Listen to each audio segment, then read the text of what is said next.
విజయనగరం జిల్లా రాజా మున్సిపాలిటీ ఇంటి పన్ను వసూళ్లలో రాష్ట్ర స్థాయిలో ద్వితీయ స్థానం లభించింది. మొత్తం 4 కోట్ల లక్ష్యానికి గాను 3.28 కోట్లను వసూలు చేసినట్లు మున్సిపల్ కమిషనర్ రామచంద్రారావు తెలిపారు.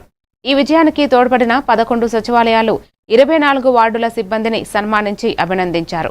వచ్చే ఏడాది ప్రథమ స్థానం సాధించేందుకు కృషి చేస్తామని పేర్కొన్నారు.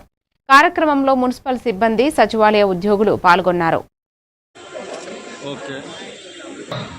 శాసన కృష్ణారావు అలాగే చిరు జ్ఞాపకం కూడా అందిస్తున్నారు. ఒకసారి అందరూ కూడా చెప్పట్లు. ఇలాంటి విజయాలు మరిన్ని అందుకోవాలని మీ శ్రీనికి ప్రత్యేకంగా thank you very much sir. Thank you very much sir. Chintada Srinu ఇస్తున్నారు. అలాగే జ్ఞాపికను కూడా అందజేస్తున్నారు కమిషనర్ వారు.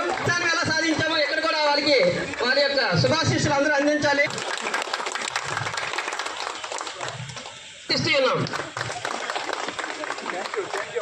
అలాగే ఎజ్జల అనిల్ గారు రామును వేదిక చూస్తుందిగా కోరుచున్నాం.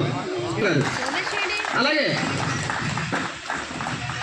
టి ఈశ్వరం రెవెన్యూ ఇన్స్పెక్టర్ వారిని వేదిక అలంకరించవలసిందిగా కోరుచున్నాం. ఎక్కడ చిన్న కంప్లైంట్ కూడా లేదు. చాలా బాధ్యతగా చేశారు. వాళ్ళిద్దరిని ప్రమోషన్ మీద బదిలీ అయిన సందర్భంగా మనస్ఫూర్తిగా అభినందిస్తున్నాను. అట్లాగే మనందరూ కూడా ఏ కార్యక్రమం చేయాలన్నా కూడా కలివిడిగా సమిష్టిగా చక్కగా చేసుకుందాం. నేను వచ్చి 4 నెలలు, ఇది 5వ నెల. చూడండి, ఒక్కొక్క కార్యక్రమం చేసుకుంటూ